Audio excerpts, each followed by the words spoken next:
chose you, but now he's here!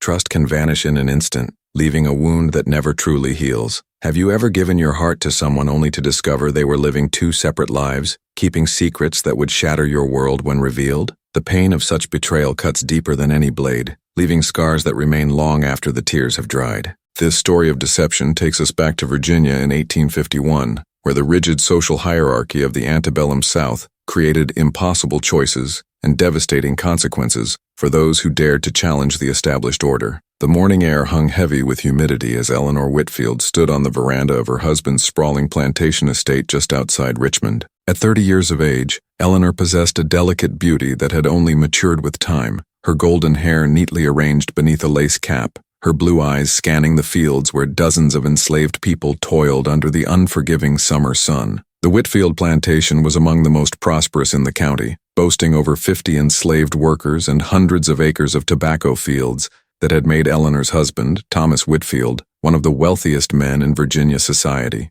Yet despite the opulence that surrounded her, Eleanor felt suffocated by the life she led, trapped in a loveless marriage arranged by her father when she was barely 18 years old. Thomas Whitfield was 20 years her senior, a cold and calculating businessman whose primary interests lay in expanding his wealth and influence among the plantation elite. His treatment of Eleanor alternated between indifference and controlling possessiveness, viewing her as yet another acquisition to showcase his status. When he wasn't overseeing the plantation or entertaining business associates, Thomas spent his evenings at gentlemen's clubs in Richmond, leaving Eleanor alone with only the household staff for company. Among them was Isaiah, an enslaved man who had been purchased from a neighboring plantation 3 years earlier. Unlike the field workers, Isaiah served in the house, maintaining the grounds and assisting with household tasks that required strength and technical skill. Isaiah stood apart from the other enslaved people on the plantation, not just in his position, but in his demeanor. At 32 years of age, he carried himself with quiet dignity that belied his enslaved status. His intelligent eyes missed nothing,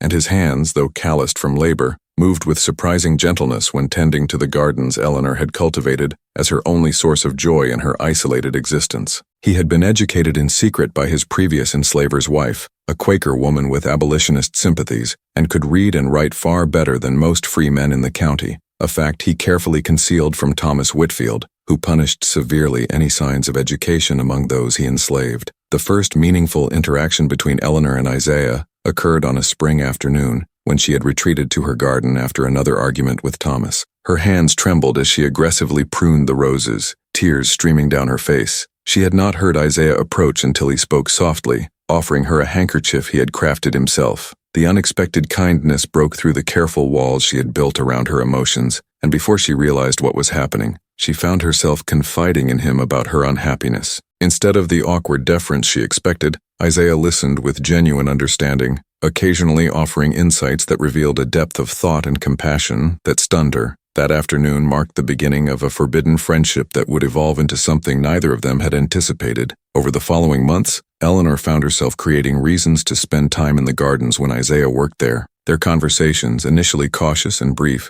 grew longer and more intimate. Isaiah shared carefully selected stories of his life, his lost family who had been sold to different plantations, and his secret dreams of freedom. Eleanor, in turn, spoke of her lonely childhood as the only daughter of a stern tobacco merchant, her disappointed hopes for a loving marriage, and her growing disillusionment with the society in which she lived. In Isaiah, she found an unexpected intellectual equal, someone who challenged her thinking about the world around her, especially the institution of slavery that had always been presented to her as the natural order of things. As their connection deepened, Eleanor began to question everything she had been taught about the differences between white and black people. She secretly brought books to Isaiah from Thomas's library, delighting in discussing literature and philosophy with him during stolen moments when Thomas was away on business. The physical attraction between them grew alongside their intellectual bond, communicated through lingering glances and the electricity of accidental touches when passing garden tools or books. Both recognized the danger of their growing feelings, yet seemed powerless to stop what was happening between them. The opportunity for their relationship to transform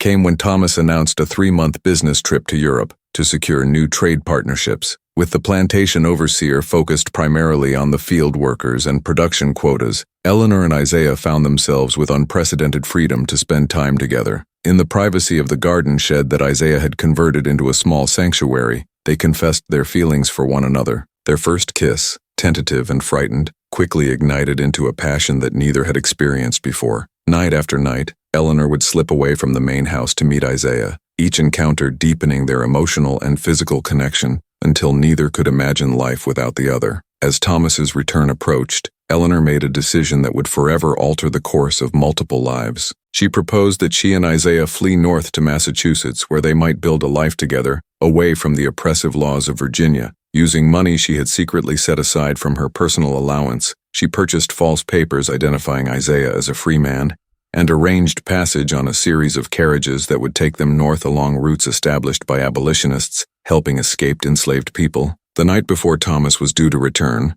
Eleanor packed a single valise with essential items, left her wedding ring on her dressing table, and met Isaiah at the edge of the property where a hired carriage waited to take them to the first stop on their journey to freedom. The initial days of their escape were filled with terror and exhilaration. They traveled by night when possible, presenting themselves as a white woman traveling with her servant when necessary. Eleanor used her social standing and confident manner to deflect suspicion, while Isaiah maintained the subservient demeanor expected of him in public while protecting Eleanor with fierce devotion when they were alone. They narrowly avoided capture twice when slave catchers passed through towns where they were resting. By the time they reached Philadelphia, both were exhausted but hopeful, believing the worst dangers were behind them. In a small Quaker community sympathetic to fugitives, they found temporary shelter and were introduced to a minister willing to perform a marriage ceremony that, while not legally recognized, symbolized their commitment to one another. Their arrival in Massachusetts brought new challenges neither had fully anticipated. Even in abolitionist circles, their relationship sparked discomfort and judgment. They settled in a small coastal town where Isaiah found work as a carpenter, a skill he had developed on the plantation,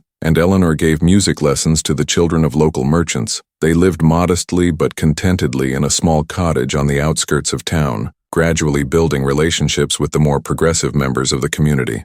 For almost a year, they believed they had successfully escaped their past and could build a future together. Eleanor began to hope for a child, a family of their own to heal the wounds of all they had left behind. Then came the morning that shattered their fragile peace. Eleanor was returning from the market when she saw a familiar carriage stopped outside their cottage. Even before she saw him, she knew who had found them. Thomas Whitfield stood in their small garden, his face a mask of cold fury as he confronted Isaiah, who stood protectively in the doorway of their home. Behind Thomas were two men Eleanor recognized as professional slave catchers, their hands resting meaningfully on their weapons. The neighbors had gathered at a distance, watching the confrontation with a mixture of concern and morbid curiosity. Eleanor dropped her basket and ran toward the cottage, placing herself between Isaiah and the men who had come to claim him. What Eleanor could not have known was that Thomas had not come alone to reclaim his property, both human and wife. He had arrived with legal documents issued under the recently passed Fugitive Slave Act of 1850, which required citizens of free states to assist in the capture and return of fugitives.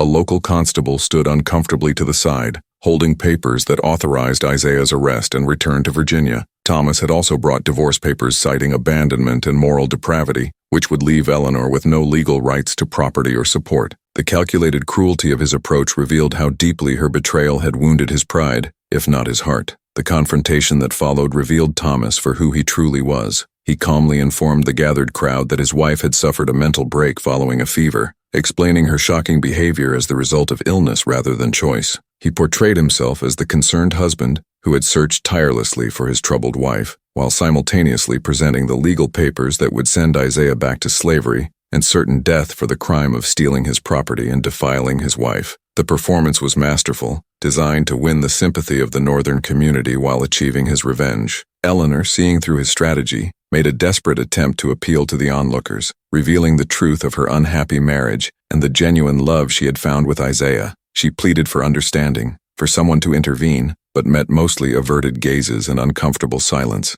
In that moment of crisis, the unexpected occurred. Isaiah, who had remained silent throughout the confrontation, suddenly spoke with eloquence that stunned everyone present, including Thomas. He addressed not just the crowd but Thomas directly, acknowledging that while the law might claim his body as property, no man could own his mind or his heart. He spoke of love as the most fundamental human right, transcending the artificial boundaries of race and station. As he spoke, several members of the local abolitionist society, who had been summoned by neighbors, arrived, creating a buffer between the slave catchers and the couple. Among them was a lawyer known for challenging the constitutionality of the Fugitive Slave Act, who began questioning the validity of Thomas's documentation. What Thomas had not accounted for was that his prolonged absence in Europe had created legal complications of its own. The lawyer quickly pointed out that Thomas had been declared missing and presumed dead after his ship was reported lost at sea during a storm, a fact Thomas had used to his advantage in appearing without warning. This declaration, however, had legally freed his enslaved people under the terms of his own will, a document that had been executed before news arrived that Thomas had survived and made his way back to America. While Thomas sputtered in outrage, insisting the will had been nullified by his return, the lawyer calmly produced copies of documents showing that legal ownership of Isaiah had been terminated and could not be reinstated simply because Thomas had reappeared. The crowd, moved by Isaiah's dignity and Eleanor's obvious distress, began to shift in their support. Several men stepped forward to stand with the abolitionist lawyer, making it clear that any attempt to take Isaiah by force would meet with resistance. The constable, seeing the community's response and uncertain of his legal obligation, given the complicated circumstances, reluctantly informed Thomas that he could not execute the arrest until the courts had clarified the legal status of all parties involved. Thomas, realizing he had lost the immediate battle, resorted to his final weapon, publicly disowning Eleanor and promising that she would be left destitute, cut off from family and former friends, a social pariah who would regret choosing an enslaved man over her rightful place in society. Eleanor, finding strength she did not know she possessed, removed the locket containing a miniature portrait of her parents that she had worn since childhood. She placed it at Thomas's feet, symbolically severing her final tie to her former life, and declared that no price was too high for genuine love and the freedom to choose her own path. The gathered crowd, witnessing her courage, responded with unexpected support. An elderly Quaker woman stepped forward to embrace Eleanor, while others nodded in approval. Thomas, finding himself suddenly cast as the villain rather than the wronged husband, retreated to his carriage with as much dignity as he could muster, vowing that legal proceedings would continue and that Eleanor would ultimately beg to return to Virginia in her proper station. In the aftermath of this confrontation, Eleanor and Isaiah found themselves at the center of a legal battle that attracted attention throughout Massachusetts and beyond. Abolitionists rallied to their cause, seeing in their story a powerful challenge to both slavery and the social conventions that kept women subordinate to their husbands. Funds were raised for their legal defense, and petitions circulated demanding that the courts recognize both Isaiah's freedom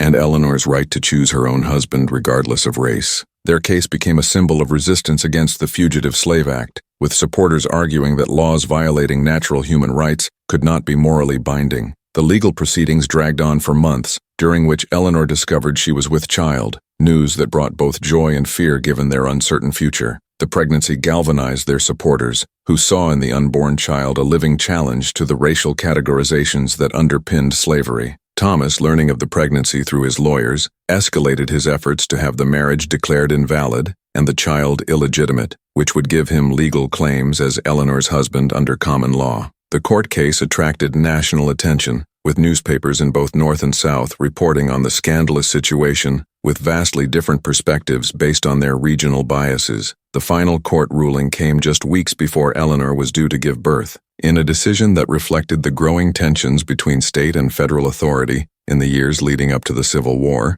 the Massachusetts court declared that while they could not rule on the legitimacy of the marriage under Virginia law, they could and did affirm Isaiah's status as a free man based on the execution of Thomas's will during his absence. Furthermore, they recognized Eleanor's legal divorce from Thomas based on abandonment during his presumed death, granting her the right to control her own property, including the inheritance she had received from her maternal grandfather, which Thomas had been unable to touch. The ruling stopped short of fully endorsing interracial marriage, but created enough legal protection for the couple to remain together in Massachusetts with their soon-to-be-born child. As news of the verdict spread, reactions were predictably divided. In Southern newspapers, Eleanor was portrayed as mentally unstable or morally corrupt, while Northern abolitionist publications celebrated the outcome as a victory for natural rights over unjust laws. For Eleanor and Isaiah, the ruling brought relief, but also a recognition that their battle was far from over. They would continue to face prejudice and danger, living in a society that was still decades away from accepting relationships like theirs. Yet as they prepared for the birth of their child,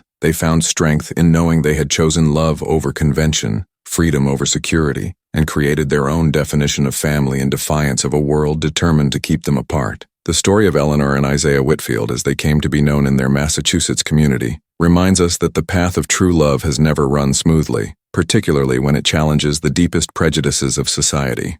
Their courage in facing betrayal, abandonment, and persecution for the sake of their love offers a powerful lesson for our own times. When you face betrayal or judgment for following your heart, remember that throughout history, there have been those who risked everything for love and found something worth more than social acceptance or material comfort. They found authentic connection in a world designed to keep certain people apart, and in doing so, they helped bend the long arc of history toward justice and human dignity. If this story of courage, forbidden love, and the fight for human dignity in the face of overwhelming odds resonates with you, I invite you to join our community dedicated to uncovering these hidden narratives from our shared past. By subscribing to this channel, you'll receive carefully researched stories that reveal long-hidden truths about our history, helping us understand wounds that still echo in our society today. These are not just accounts of the past, but powerful reflections on our continuing journey toward genuine equality and respect for all human connections. Click subscribe to continue this historical journey that is also a journey of collective healing and understanding.